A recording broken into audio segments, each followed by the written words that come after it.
President Biden is back in the U.S. following a 4-day trip to the Middle East. Mr. Biden met with leaders to discuss an array of topics, including human rights, oil production, and peace in the region.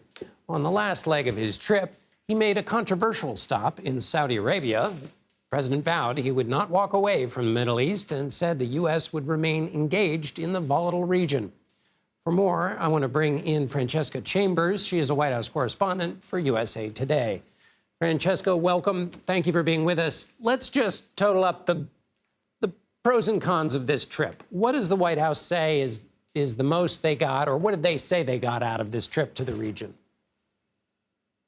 Well, they would say that the biggest pro, John, is that the Saudis agreed to expand oil production. Now, what exactly does that mean and by how much? We just don't know the answer to that. And the White House directed those questions today to the Saudi government. But that would be the biggest thing. But it seems like you might next want to get to what you could say was the biggest con of the trip. And that would, of course, be the images that we saw of the president first fist bumping the crown prince and then also having a handshake with the king after the White House had said that because of COVID restrictions, he wouldn't be engaging in those kinds of activities. So, Francesca, the White House, are they saying, or how do they argue, basically, are they basically saying these light promises about increasing oil production, which would increase supply and hopefully drive down prices here in the United States, are they saying that's basically worth the public relations victory that the Saudi government got for meeting with a U.S. president whose CIA said they helped at least give the order for the murder of Jamal Khashoggi?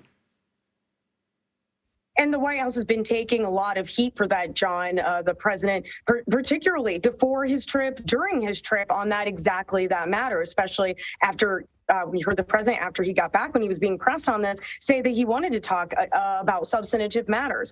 The White House is putting it in a broader context, saying that this is about trying to warm relations in the region and putting it in the context of Russia's war on Ukraine, John, saying that, you know, when you look at the regional actors here, that it's important for the United States not to just completely disappear from the Middle East and essentially leave it to actors like Russia and Iran to control what happens in the region.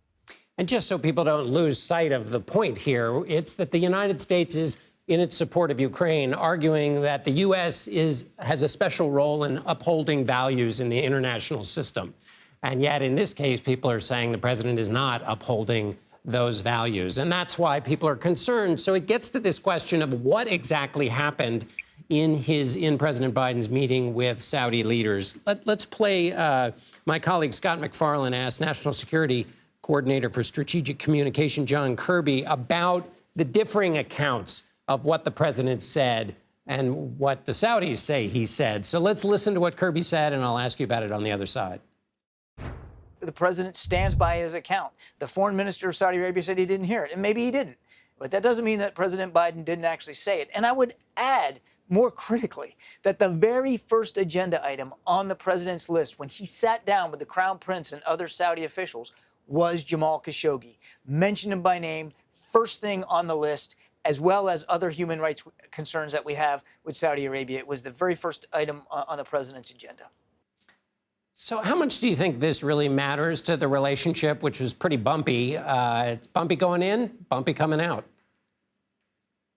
And it's become sort of a he said, she said, John, in terms of the Saudis say it didn't happen. President Biden says that it did happen. And his press secretary today, Karine Jean-Pierre, said that she wasn't in the room. But you essentially have to take the president at his word that this is what happened here. And so you talk about it in the context of the relationship. You know, the White House made pretty clear coming out of the meeting that it was mentioned at the top. And then they moved on to other topics like oil production. Again, making it quite clear, the White House, that while they view human rights, and they say that the president brings it up every time as something that's is important, they say the role that the United States, in their view, the role that it should be playing, not just in the Middle East, but as the world, as you pointed out, as to be something that was more important than this particular issue. And so now that the president is back on American soil, what's on his immediate agenda now?